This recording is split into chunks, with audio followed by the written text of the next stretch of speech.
de retour sur la libre antenne, donc toujours avec Jean Pernin pour traiter de cette affaire Balavoine, un meurtre déguisé comme le titre de ton livre. Et donc là, pour le moment, on a avancé sur l'affaire. Donc il y a déjà un gros problème que tu soulèves et qui est effectivement le problème de la date, parce que les faits de la version officielle ont retenu la date du 14 janvier, donc on nous explique. Et or, il semble, toi, selon tes indications, et ensuite, au vu de certains éléments, que ce serait plutôt le 13 janvier que l'accident aurait eu lieu. Et donc, tu nous as indiqué, alors, une version déjà des choses qui, je veux dire, plus que contredit, ou en tout cas n'a aucun rapport avec les faits qui nous ont été rapportés par la version officielle. Donc tu nous parles d'un sabotage dont aurait fait l'objet l'hélicoptère de Thierry Sabine, sabotage qui, ayant plus ou moins échoué, l'aurait forcé à se poser, puis ensuite à redécoller, et là, visiblement, ils auraient fait l'objet de tirs nourris de la part d'un commando, on peut dire ça, un commando, un commando pour avoir cet hélicoptère criblé de balles que des témoins ont certifié avoir vu. Absolument. Donc, ça pose question. Ça veut dire qu'effectivement, si on a un hélico criblé de balles, donc cet hélico, évidemment, a disparu complètement du paysage, hein. Parce qu'en plus, si je ne m'abuse, tu en parles aussi dans les enquêtes. D'ailleurs, tu es parti rechercher les rapports d'enquête. Absolument, mais on y arrive. Donc, en fait, oui, cet hélicoptère, on n'en a jamais vu la couleur. Pourquoi ? Parce qu'il était caché, parce que tout ça s'est fait dans la discrétion la plus totale, même s'il y avait plein de gens qui étaient au courant. Je veux dire, tout le monde s'est tu, personne n'a parlé. Et quand bien même certains auraient voulu parler, on les a rapidement dissuadés de parler. Alors ça, après, ce sont des choses qu'on voit sur Internet, mais manifestement, le médecin légiste est mort peu de temps après aussi, lui. Hein. Oui. Alors j'en parle pas dans le livre, hein, parce que j'ai pas d'éléments suffisamment probants, évidemment. Mais bon, ça aussi, hein, c'est quelque chose qui mériterait d'être creusé, quoi. Hein, qui est devenu le médecin légiste. Bon, manifestement, il serait mort peu de temps après. Quand je dis peu de temps, c'est 2 semaines. Hein. Rapidement, en tout cas. Alors, c'est clair que là, on a une photo d'un crash qui n'est pas le crash du 13. Parce que là, on a un crash, effectivement, qui se développe sur 150 mètres quand même. Hein. Bon, donc ça ne peut pas être le crash du 13. Le crash du 13, donc on peut imaginer que c'est un hélico qui est tombé quasiment d'un bloc ou presque. Il est normal qu'il y ait des survivants à ce moment-là. Il ne devait pas être très haut. Peut-être qu'il a tourné en giration, autogiration. Donc bon, voilà, il s'est posé comme ça. Alors, ce qui est intéressant, c'est que si nous avons 2 hélicoptères, là, maintenant, ça y est, hein, l'hypothèse de 2 hélicoptères se fait jour, comme je le dis, hein, Gourmararousse, l'arbre qui cache la forêt du mensonge, hein, un accident mis en scène. Alors, Gourmararousse, c'est effectivement le crash officiel du 14 à 19h15, 30, peu importe. Et si nous avons 2 hélicos, donc un hélico qui s'est crashé, qu'on a crashé le 13, un hélico qu'on a crashé le 14, il faut qu'on aille à la quête des différences, si on peut en trouver.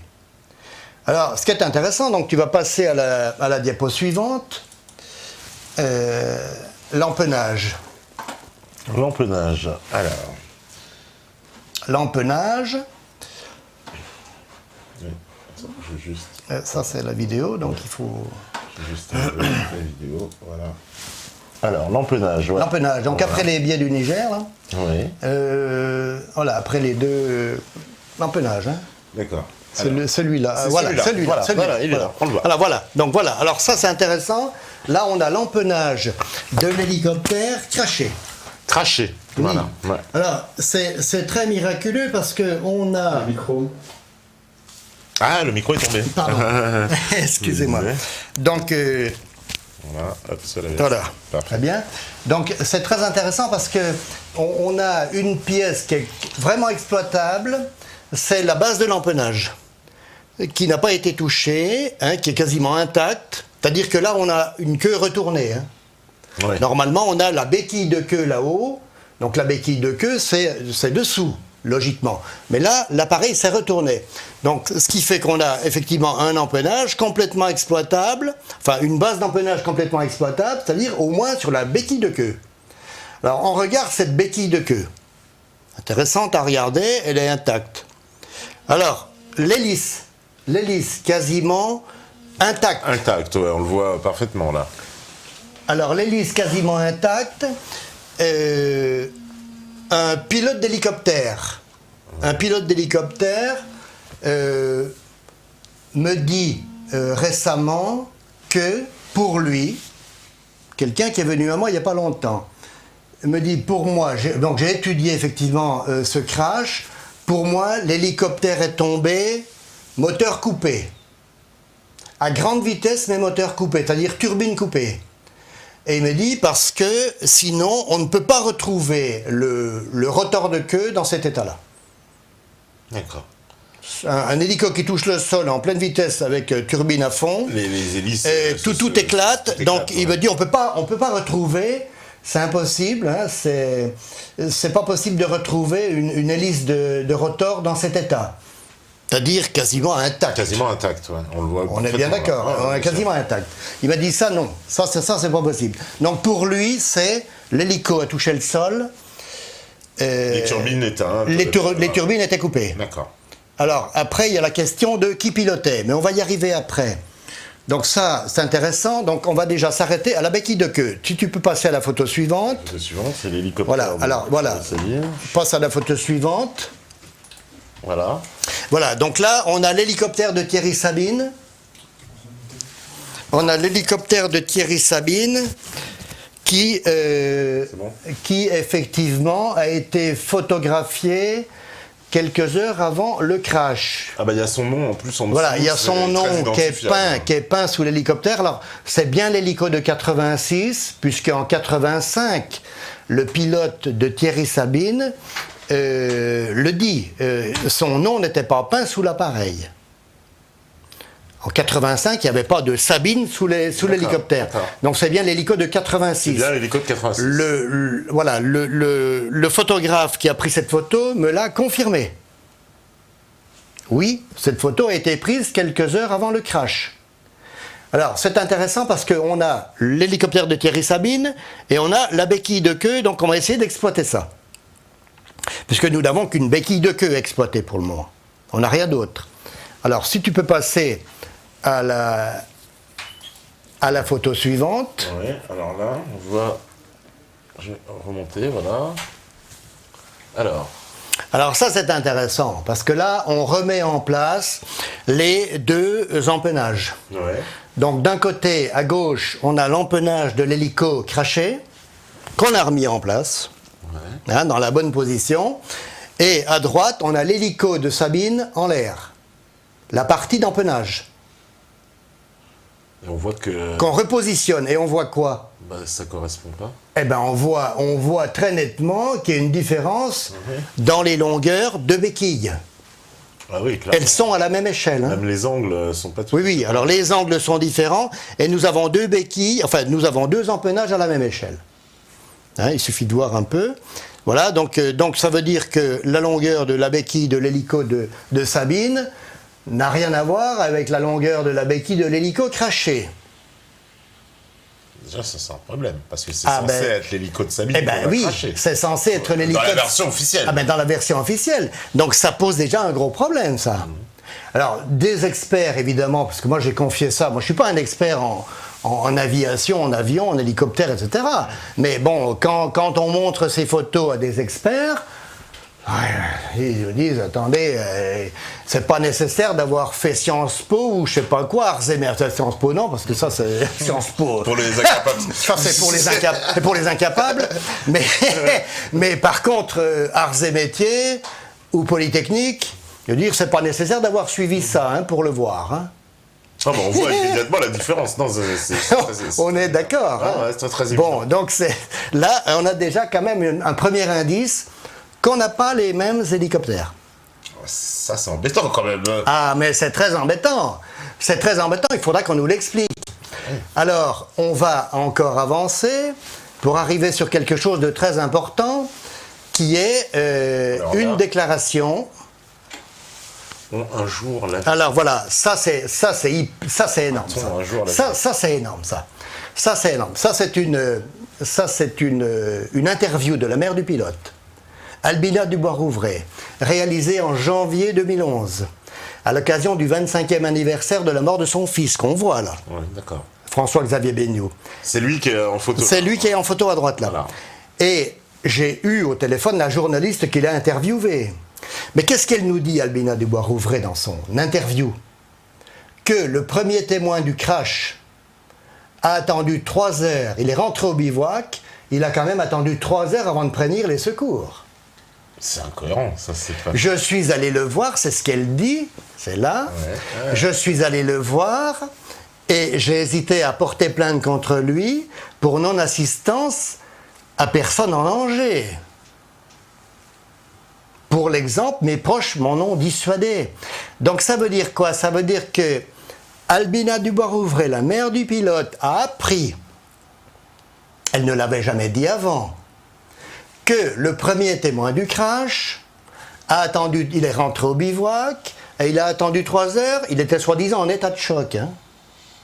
Prétendument en état de choc. Tu vois un truc, je vois un crash d'hélicoptère, je suis en tu état de rentres choc, en état de choc, tu es 3 heures après, tu te réveillais, les amis là-bas. Il y a un hélico qui s'est crashé là-bas. Très gênant. Ça, c'est très gênant. Et ça, c'était quelque chose de très officiel. Alors, il faudra qu'elle s'explique un jour, cette dame. Il faudra surtout qu'elle s'explique avec M. Belvez et M. Giraud, qui sont les 2 témoins du crash, qui étaient dans la même voiture, mais qui ne sont pas foutus de dire la même chose, d'ailleurs, si on écoute leur témoignage. Hein?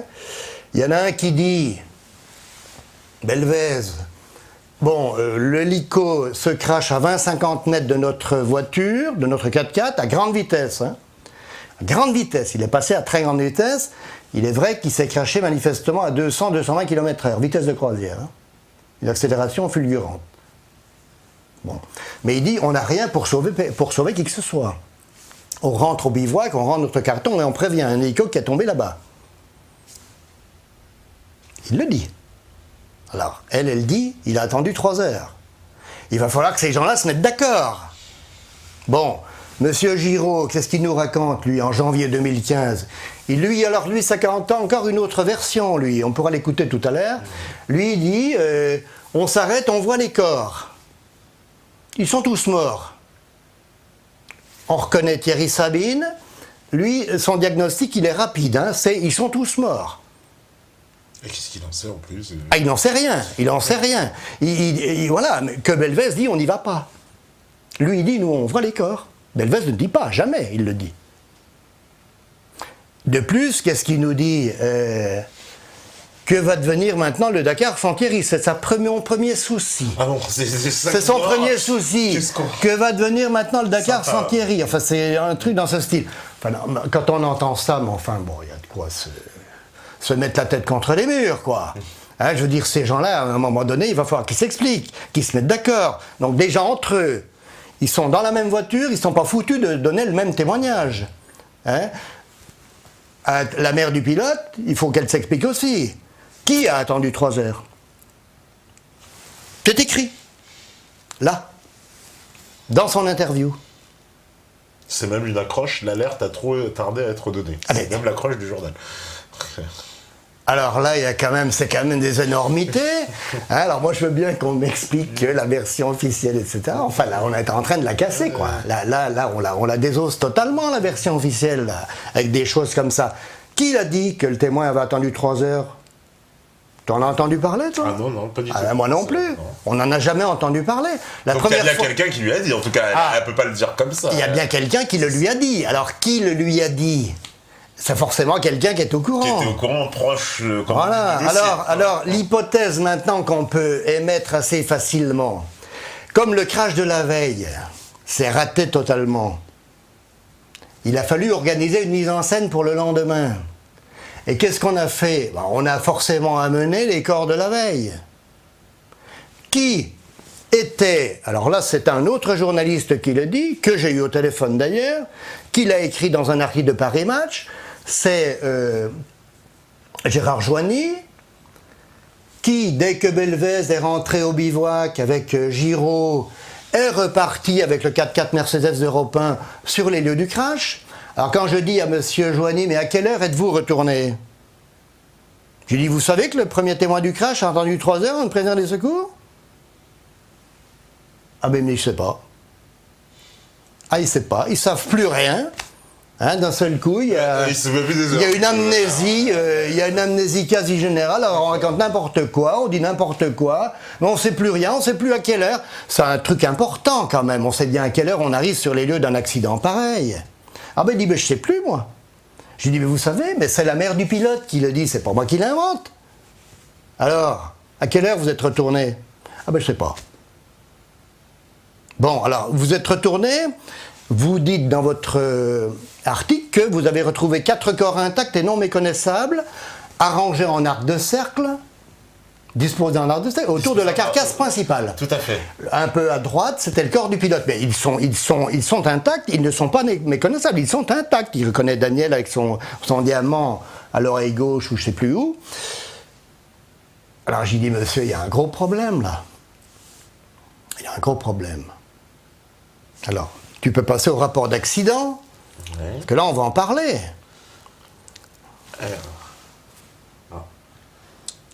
Donc, c'est la première page du rapport d'accident. Voilà, c'est ça. Ah, ça fiche pas. Ah bah si, en fait, peut-être que...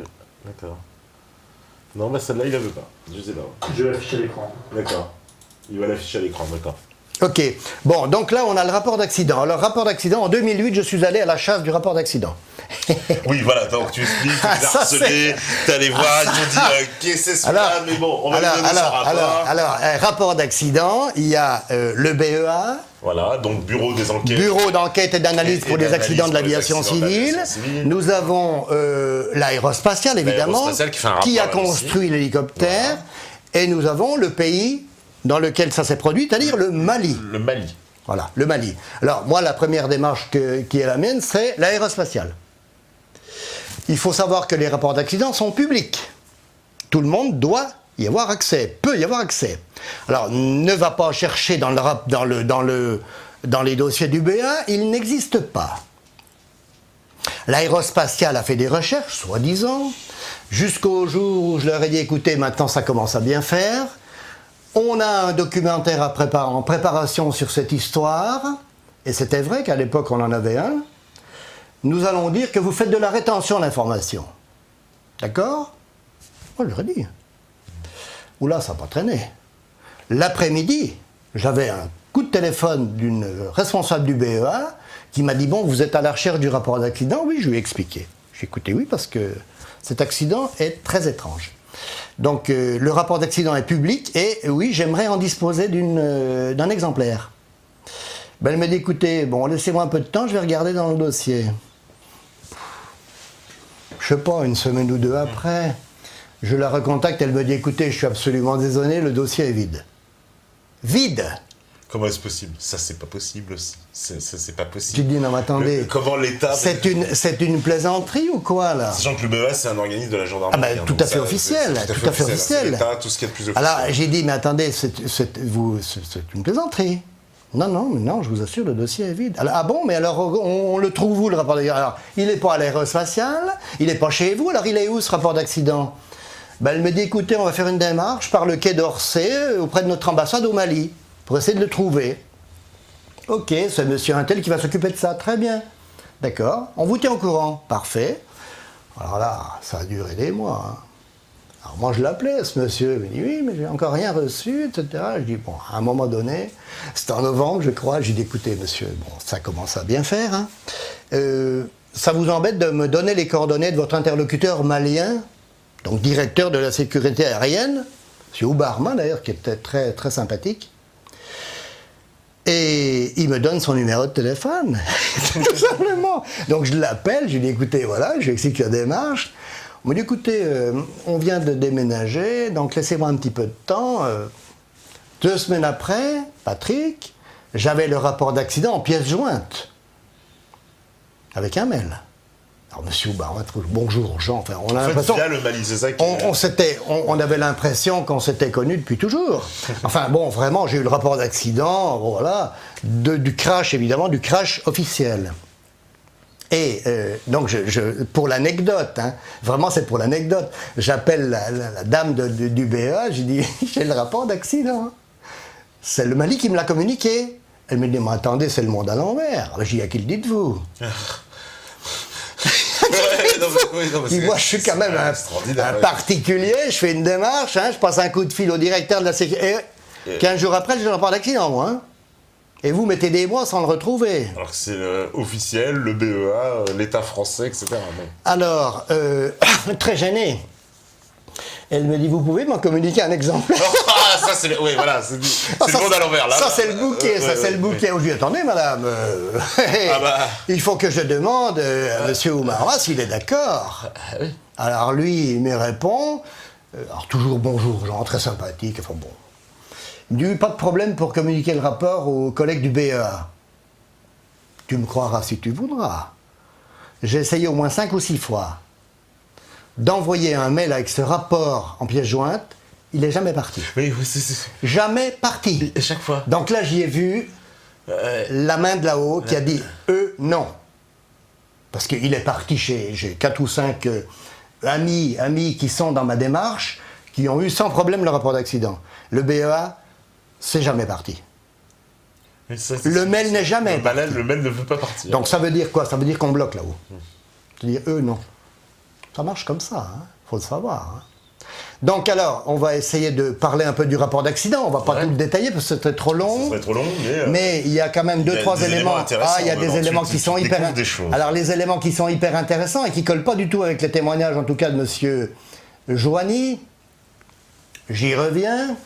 Qui trouve 4 corps intacts et non méconnaissables et le 5e un peu à droite. J'ai dit, Monsieur Joigny, j'ai le rapport d'accident. Vous l'avez? Bah, il me dit, je l'ai vu, mais je ne l'ai pas. Mais je vais vous envoyer une copie à vous. Et effectivement, j'ai envoyé une copie, il est bien arrivé chez lui.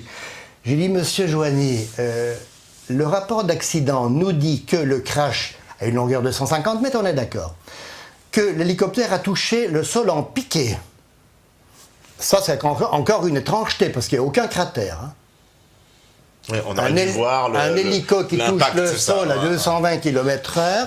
La vitesse de croisière, c'est 220 km/h. Franchement, et il ne serait pas parti en glissade comme il est parti. Je lui dis, bon, il a touché le sol en pleine vitesse, 220 km/h.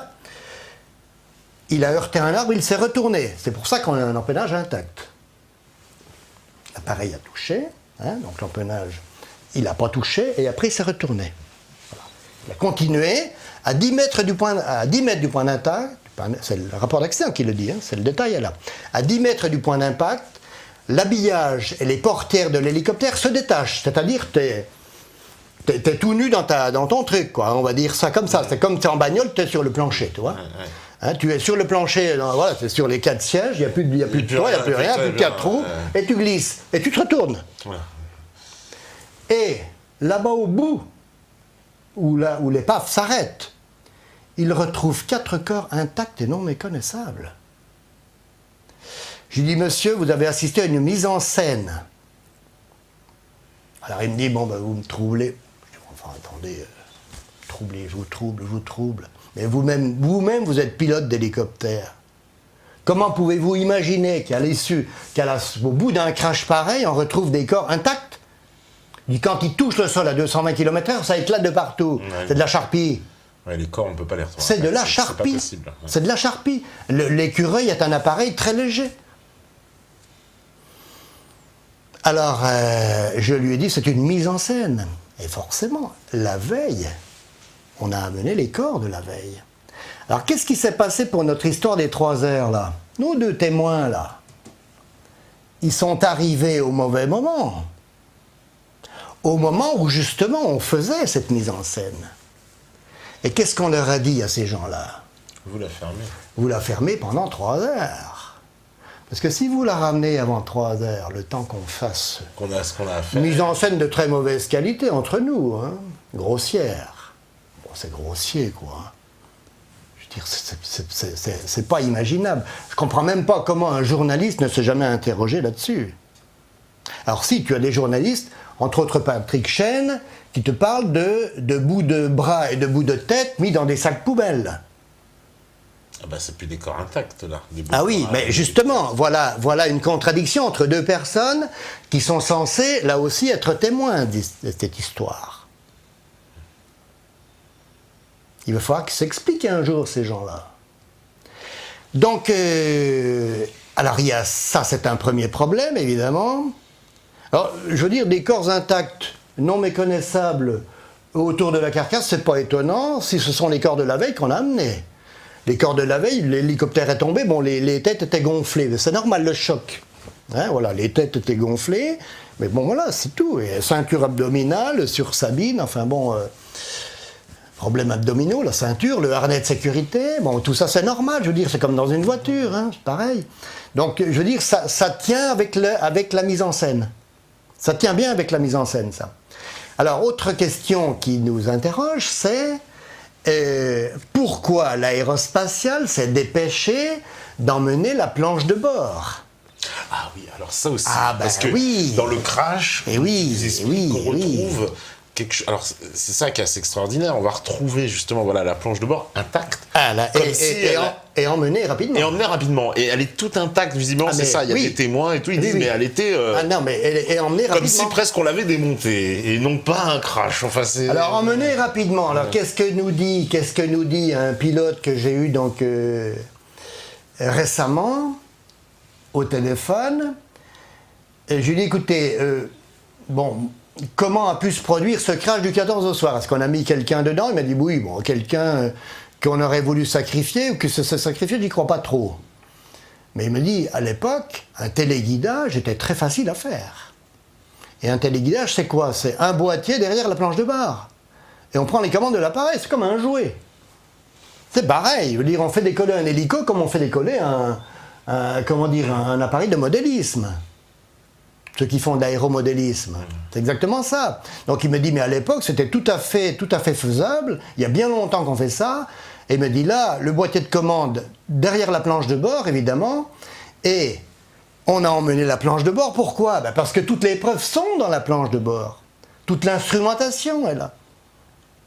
Alors qu'elle a dû être mise sous scellé. Ah mais on aurait même dû reconstituer les épaves. Ah ouais, c'est ça. l'épave. Non, Alors que là, on se dépêche. C'est la procédure. En plus, dans ce genre d'accident, C'est la procédure. on doit reconstituer l'épave et vraiment, toutes les pièces doivent être mises sous scellé pour savoir, etc., pour la reconstitution. Quoi. On n'auditionne aucun témoin. Alors les témoins n'ont pas été auditionnés, mais ils auraient cependant déclaré quand même. Ils auraient déclaré. Ils n'ont pas été auditionnés, mais ils auraient cependant déclaré. Alors il faut savoir, ils ont été auditionnés ou quoi? Alors, je vois pas comment on peut auditionner des gens qui ont attendu 3 heures avant de prévenir les secours. Ça pose question, ça aussi, quand même. Hein? Je veux dire, tu vas pas dire, oui, mais pourquoi vous avez attendu 3 heures? Vous pouvez nous expliquer, là? Ah ben non, on peut pas l'expliquer, ça. Ça tient pas debout, c'est complètement ridicule, quoi. Hein? Bon, voilà. Puis après, on nous parle aussi du vent qui, en fait, ne gênait absolument pas la visibilité. Ça, c'est dans le rapport d'accident. Bon, puis encore d'autres informations intéressantes. Mais l'information la plus intéressante, c'est celle-là. C'est l'hélico qui touche le sol à 220 km/h, qui se retourne. Au bout, on trouve des corps intacts. Là, il y a un truc. Ah, pas du tout. Deuxième info, c'est la planche de bord qu'on démonte, qu'on pille ou qu'on démonte. Et qui on ne retrouve pas. Démontée, et qui part. C'est les gens d'Aérospatiale qui l'embarquent. Vite fait, bien fait. Ah bah oui. Ah bah oui, forcément. Donc ça interroge énormément. Et oui, bah là, là, ça mériterait bien l'ouverture d'une enquête officielle. Alors, on peut avancer un peu sur ce que nous dit... Alors ça, c'est la prochaine vue. C'est celle-là. Alors ça, c'est intéressant. Alors là, on arrive maintenant à ce qu'on appelle les numéros de série. Alors là, on a une photo du crash. Ouais. Alors, il y a du mouvement autour. Hein. Oui, oui. Voilà, il y a un camion. Je crois que c'est le camion de Georges Groine d'ailleurs. Bon, après, il y a d'autres personnes. Et c'est l'épave, évidemment, qu'on a vu tout à l'heure. OK. Donc, ça, c'est intéressant parce qu'on y lit facilement ce qu'on appelle le numéro de série. Ouais. Le numéro de série se situe dans la partie basse. Alors, le numéro de série se situe sur une plaque qui est fixée sur l'hélicoptère, mais le numéro de série, on le trouve aussi sous le nom écureuil. Bon, et en l'occurrence, le numéro de série de cet appareil, c'est 1689. C'est bien le numéro de série de l'appareil de Thierry Sabine. Immatriculation F-GEAM. On le lit sur la queue, si on revient sur la diapo bleue, on le lit très bien F-GEAM. Ça, c'est l'immatriculation. Le numéro de série, c'est 1689. Jusque-là, c'est cohérent. Très cohérent. Alors maintenant, on passe à la photo suivante. Alors là, on a quasiment la même épave. Ouais. On a quasiment la même épave, on a quasiment la même prise de vue. Ouais. Sauf qu'il n'y a plus les camions, il n'y a plus... Sauf qu'il n'y a plus rien, il n'y a plus rien. Donc on imagine que cette photo a été prise de bonne heure, le matin. Et là, c'est intéressant parce que quand on prend une loupe comme je l'ai fait, alors ça c'est une photo qui émane d'un supplément de VSD. Ouais. Et là quand je prends une loupe, et qu'on regarde, j'imagine... et qu'on regarde, voilà, on va passer après à la diapo suivante. Voilà, alors je vais mettre la diapo. C'est dans cette partie-là. Voilà, c'est dans cette partie-là. Voilà. Donc c'est dans cette partie-là. Donc là, alors là, on n'a plus 1689. Ouais, alors c'est... Bon, j'ai du mal à lire, je t'avoue, 1300. Bah là, on a 145. 145, voilà. On a 145, le quatrième chiffre n'est pas lisible. Le quatrième chiffre, regarde bien le quatrième chiffre qui se situe dans la déchirure de la tôle. Alors maintenant, passe à la diapo suivante. Et là, on agrandit. Voilà. Et là, on a 1689. Et là, on a bien l'hélico de Sabine. Ça, c'est l'hélico qui est au sol, la première vue, tout à l'heure, avec le monde autour. Et regarde où se situe le dernier chiffre. Ah ben là, non, ils sont pas au même endroit. Il n'est plus dans la déchirure. Il n'est plus tout à fait au même endroit. Ouais, il n'est plus du tout dans la déchirure. Voilà. Là. Donc, deuxième indice fort sur la différenciation des appareils. Premièrement, béquille de queue. Deuxièmement, numéro de série. Alors, qu'est-ce qu'on fait quand on a ça? On fait ce que j'ai fait. C'est-à-dire qu'on va sur le registre de la DGAC, où là on a toutes les immatriculations, tous les numéros de série de tous les aéronefs, avions, hélicoptères, etc. Voilà, DGAC, Direction Générale de l'Aviation Civile. Et ça a été donc... AS, ah oui, bien sûr. Mais non, mais bien sûr, oui, t'as été... Bien sûr. Bah bon, oui, là, je ne les ai pas mises, mais on a les fiches avions. Alors, je vais le dire. Les fiches avions. Alors, les fiches avions, donc, alors, il faut regarder, évidemment, l'hélicoptère, écureuil, AS350, B. C'est le type d'appareil. Écureuil, AS350, B. Bon, alors, je regarde quels sont les appareils dont le numéro de série commence par 145. 145. 145. Ouais. Et là, on en a deux. Il y a le 1453, immatriculé F-GCTM, et on a le 1451, immatriculé F-GICG. Alors, pour la petite histoire, c'est très intéressant, le 1453 était sur le Dakar en 86. Il était là, dédié aux images. Intéressant. Et très intéressant. C'est-à-dire qu'on a un hélico disponible sous la main. Il était là. De plus, c'est très symbolique, mais c'est intéressant de le dire, c'est un hélico qui a été utilisé 3 fois en 1981 par Philippe de Dieuleveux. Ah, qui lui aussi a connu une au mort. cours de la chasse au trésor. La chasse au trésor. Qui lui aussi a connu une mort qui est loin d'être accidentelle. Voilà, aussi très très bizarre. Hein, noyé dans les rapides du fleuve Zaïre. Oui. Ouais. Donc, cet hélicoptère était présent sur le Dakar en 86. Numéro de série 1453. Le 1451, qu'en est-il? On regarde, on a aussi les noms des propriétaires. Je vois que le 1453, en fait, il est immatriculé pour la première fois en juin 88. Je contacte son propriétaire. C'est un Lyonnais. Et j'ai dit, monsieur, voilà, donc je suis en train de faire des recherches, etc. Enfin, je lui explique, quoi. Je lui dis, bon, vous avez été propriétaire du 1451 F-GICG. Il me dit, oui, oui, oui. Oui, il me dit, c'est un hélico que j'ai acheté à l'aérospatiale, un hélico reconstitué à partir d'un appareil craché. Je lui dis, attends, vous pouvez préciser ça? Il me dit, oui, oui, moi j'ai effectivement racheté cet hélicoptère à l'aérospatiale qui a été reconstitué à partir d'un appareil détruit, d'un appareil craché. Ah ben, je lui dis, ça c'est quand même invraisemblable. Je lui dis, parce que là, peut-être que vous avez hérité de l'appareil qui s'est craché au cours du Dakar. Ah mais il me dit, mais c'est pas impossible. Mais il me dit, de toute façon, mais je lui dis, mais comment se fait-il que l'aérospatiale reconstitue des appareils? Ah mais si. Il me dit, mais la meilleure preuve, c'est que moi, mon pilote a craché cet hélicoptère, j'ai donné la plaque à l'aérospatiale avec le numéro de série, ils me l'ont reconstitué un autre avec la même plaque. Ça veut dire que le numéro de série peut suivre plusieurs hélicoptères. Alors, c'est encore une énormité. Donc on a ces deux appareils possibles. Soit le 1453, soit le 1451, qui lui nous dit c'est un hélico qui a été reconstitué à partir d'un appareil craché. Le 1451. 145. Appareil craché, le 14 évidemment, pour la mise en scène. Alors j'en ai évidemment parlé au responsable des immatriculations de la DGAC. Je lui dis, monsieur, cet hélicoptère qui fait son apparition en France en 1988, en juin, où était-il avant? Ah ben il me dit, écoutez, avant il devait être sur un registre étranger, parce que bon, il n'était pas en France, quoi. C'est ce qu'il me dit, lui. Ah bon, d'accord. Je lui dis, mais vous êtes au courant quand même que l'aérospatiale reconstruisait des appareils d'occasion avec des cellules neuves et la plaque d'un appareil craché? Il me dit, c'est pas possible.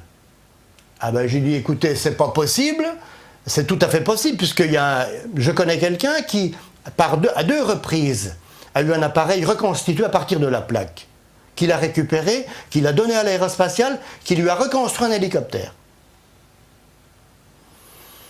Donc c'est une activité qui n'est probablement pas très catholique.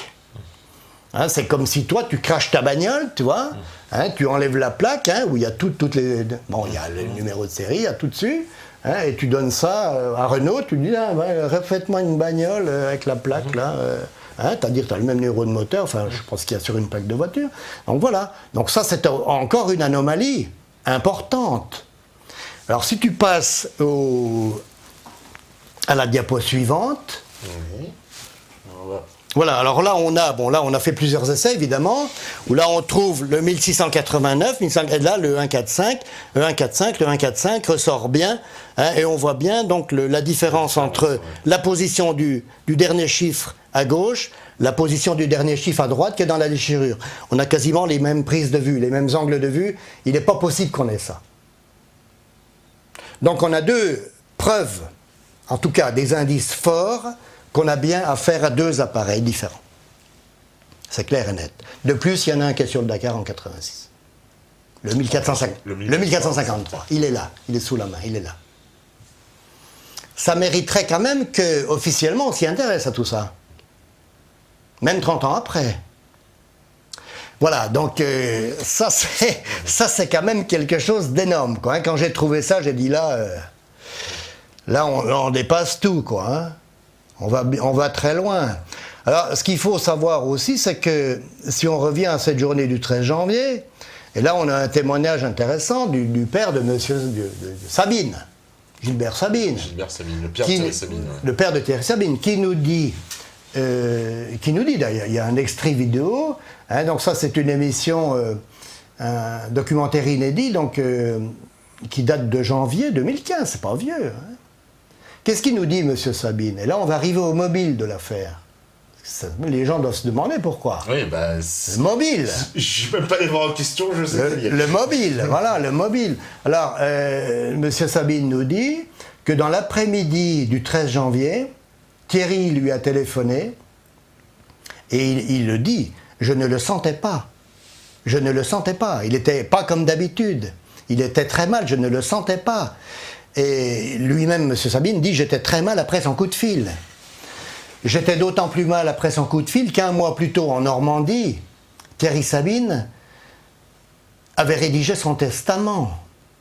Il avait 36 ans.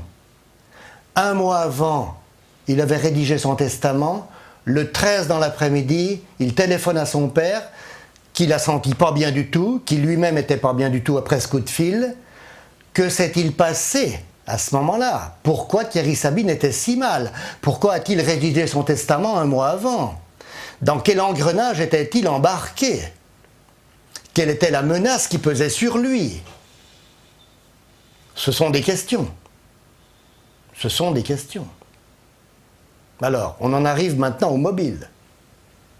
Alors, le mobile, on parle d'un trafic d'armes. Ouais. Ça veut dire que le Dakar Couvrait un trafic d'armes. couvrait un trafic d'armes. Alors, est-ce que le Dakar couvrait un trafic d'armes en 86? Est-ce que ça a déjà existé les années précédentes? Ça, j'ignore. Mais il semblerait, et ça semblait assez vraisemblable, que Daniel Balavoine aurait été mis au courant, ou en tout cas aurait découvert ce trafic d'armes. À partir du moment où Daniel Balavoine aurait évidemment découvert ce trafic d'armes, il allait le dénoncer. Ouais, parce que lui, pas du genre Ah à ben garder lui, sa langue dans sa poche. Hein, il gardait pas ça pour lui. Donc il allait forcément dire, dénoncer. C'était d'autant plus, il a dû être scandalisé d'ailleurs de voir qu'on utilisait ces convois du Dakar pour transporter des armes, alors que lui-même avait créé ce qu'on appelle le convoi du cœur, Qui mettait des pompes à eau qui dans les mettait des villages. pompes à eau dans les villages. Donc à quel moment l'a-t-il appris? On n'en sait rien, vraisemblablement un peu avant. Est-ce qu'il allait l'évoquer? Est-ce que Sabine était au courant? Est-ce que Sabine a subi une pression politique? Est-ce qu'on lui a forcé la main pour transporter des armes? Il avait dit que c'était son dernier Dakar. Est-ce que Il avait ce dit sont- que c'était son dernier Dakar. Oui, tout il à l'avait fait. dit. Ouais, Il l'avait ouais, dit que c'était son dernier Dakar. Tout à fait. Donc, je pense qu'il était, à mon avis, prisonnier, pris au piège, très mal, pour rédiger son testament un mois avant, et en plus, ce jour-là. Alors, que s'est-il passé ce jour-là? Est-ce que Daniel, alors là, on émet des hypothèses, est-ce que Daniel est venu voir en lui disant, écoute, c'est scandaleux, ce transport d'armes, je vais le dénoncer? Est-ce qu'il y a eu autre chose? En tout cas, il a eu une pression, là. Il s'est passé quelque chose. Et forcément, comme toutes les mafias, évidemment, dignes de ce nom, on élimine tout le monde. C'est-à-dire, on élimine ceux qui nous servent, dès qu'on n'en a plus besoin. Et c'est ce qui s'est passé. Et donc il est devenu gênant, en fait. Il est devenu gênant. Alors, Daniel Balavoine est devenu gênant. Thierry Sabine, peut-être, avait, mais on formule encore des hypothèses, des remords de conscience, d'avoir accepté ou d'avoir été contraint d'accepter. Enfin bon, il y a tout un questionnement quand même. Parce que j'ai quand même discuté avec des gens du Dakar qui m'ont dit, un en particulier, il a vu des valises d'argent quand même, quoi, des valises pleines de pognon. Hein. Voilà, transiter comme ça. Parce que Transiter, donc bon. ce que tu nous sous-entends c'est quand même incroyable. aussi dans le livre, quand même, c'est qu'il y aurait une implication au plus haut niveau de l'État. Ah ben c'est évident. Alors oui, alors il faut savoir qu'en 86, il y avait à l'Élysée une cellule africaine Dirigé par le fils dirigée. d'un certain Alors il y François avait, Mitterrand. voilà, il il y avait donc le fils, un fils donc Mitterrand. Voilà, et Jean-Christophe. il y avait Jean-Christophe Mitterrand et il y avait aussi Pierre-Philippe Pasqua. Oui, le fils de... Le fils de Pascal Pasqua. Notre cher Alors, Charles ces Pasqua. deux-là, d'ailleurs, il y a un très beau livre qui s'appelle La France-Afrique, Ouais. qui a été écrit par François-Xavier Verschave. que je connais, Voilà, enfin, je connais, il est décédé, mais que je connais très tu bien as en tant connu, que qu'auteur, tu as et connu. j'ai connu. Donc un très beau livre, effectivement. Alors, qui n'évoque pas cette histoire-là, hein, mais qui dit quand même, qui parle bien de la France-Afrique, de cette cellule africaine, Tout à fait, tout et de à fait. toutes les magouilles, évidemment, de Il y a eu ces beaucoup de transports problèmes, d'âmes qu'il y a d'ailleurs, à eu. cause de Absolument. ce livre. Il y a d'ailleurs eu condamnation du fils Mitterrand, qui a quand même été Tout à fait, condamné tout à aussi fait. pour trafic d'armes. Trafic d'armes en Voilà. Angola, au Absolument, Congo, absolument. tout à fait. L'Angolaguette et compagnie. L'Angolaguette. Donc alors, ça veut dire quoi? Ça veut dire qu'effectivement, on avait à l'Élysée une cellule africaine qui était spécialisée vraisemblablement dans le trafic. Bon, alors, quand on a quand même un certain nombre de camions et de véhicules qui partent en Afrique, bon, on va quand même pas les laisser partir à vide. Donc il y a eu certainement des complaisances, des gens qui ont accepté de transporter, voilà, des arrangements. Dire l'argent, et quand même, à un moment donné, les consciences s'effacent, hein, comme je l'ai écrit dans la version prochaine. Hein. Il y a une version un peu augmentée, mais légèrement, hein, où justement je mets l'accent sur ce trafic d'armes. Alors bon, voilà, Daniel Balavoine, le pauvre Daniel qui lui, très naïf, très innocent, s'est retrouvé au milieu de ce merdier, de ce guêpier, ayant découvert ça, ayant vu quand même des trafics, des abominations, forcément allait le dénoncer, forcément. Et là, il fallait pas qu'il rentre. Lui ne devait pas rentrer, Sabine ne devait pas rentrer, parce que ce jour-là, le 13, on ne sait pas ce qui s'est passé, mais manifestement, il y a un truc grave qui est arrivé pour lui, on ne sait pas quoi. Les 3 autres sont des dommages collatéraux, hein. Dommages collatéraux. Pas de chance, pas de mauvais moment. Pas de peau, hein, ils sont montés là, bon, voilà. Mauvais endroit, mauvais moment. Voilà. Alors après, on peut parler aussi de tous ceux qui ont laissé leur place, il y en a pas mal, il y en a au moins 5, hein, qui ont laissé leur place au pauvre Daniel dans l'hélicoptère en question, là. Ils le disent d'ailleurs, hein. Donc il y a Jean-Luc Roy. Jean-Luc Roy qui a été d'ailleurs coéquipier de Daniel dans le rallye précédent. Là, il ne s'agit pas de Pompao, il était pilote, et voilà, et copilote, et navigateur. Et donc, il y a Jean-Luc Roy qui a laissé sa place. Il y a Yann Arthus Bertrand qui a laissé sa place. Yann Arthus Bertrand, très connu. Il y a Patrick Chêne qui a laissé sa place. Patrick Chêne aussi. Il y aurait aussi, a priori, Poivre d'Arvor, qui aurait laissé sa place. Et puis, il y en a un 5e, dont le nom m'échappe maintenant. Enfin, alors, à quel moment ont-ils laissé leur place, ceux-là? Journée du 13, journée du 14. Je pense quand même que le 13, il s'est passé quelque chose. C'est dans cette journée du 13 qu'il s'est passé beaucoup de choses. En fait, on a dû faire un transfert sur le 14. Il y a des choses qui se sont passées le 13. Enfin bref, il y a une confusion dans tout ça. Hein. C'est pas aussi clair que ça. Hein. Il y a une confusion entre le 13 et le 14. C'est pas aussi simple. Oui, quoi. parce qu'il y a vraiment, c'est ce que tu nous démontres, que la date est capitale parce que finalement, c'est comme s'il y a eu 2 événements. Oui. À 2 moments séparés, et puis on nous a montré un événement en disant c'est ça qui s'est passé voilà. là, mais tout laisse à penser, avec les éléments que toi tu as recherchés, qu'il se passait bien, il y avait bien eu un autre événement. Voilà, avant. absolument. Voilà. Avec le coup de fil du diplomate, effectivement l'openage qui ne correspond pas, les numéros de série, les témoignages à l'hôtel, aux gens, rien ne correspond. En fait. Ah non, il y a de gros écarts. Alors, moi j'imagine quand même, parce que j'ai eu des gens au téléphone. Il y a un photographe qui... Je dis, mais attendez, le jour de course, on donne le départ d'un match, le coup d'envoi d'un match de foot, enfin bref, il ne suivait pas le rallye à ce moment-là. Le photographe en question me dit, non, mais le rallye était coincé entre les montagnes. C'est-à-dire, on n'avait pas besoin de journalistes, il n'y avait rien du tout, on n'avait pas besoin de personne. Enfin, c'est invraisemblable, je veux dire, il y a des éléments qui me dépassent. Beaucoup d'incohérences. Je pense qu'il y a des gens qui déclarent des choses qui sont produites le 13, en faisant croire que ça se passait le 14. Enfin, il y a un mélange des 2 journées, à mon avis. Voilà ce que je peux en déduire. Eh bien, on va faire la 2e petite pause. La régie, elle est prête, Steph, il est prêt. Et comme ça, on va revenir. Ensuite, on prendra vos questions, en plus que j'imagine déjà assez nombreuses. Alors, à l'occasion de la petite pas mal de questions, à l'occasion de la petite pause, on peut passer la synthèse qui est superbe. Hein. La petite synthèse, d'accord. La synthèse 28. Hein. Synthèse 28. Bah, voilà. De toute façon, Steph, il est au taquet, on lui fait confiance.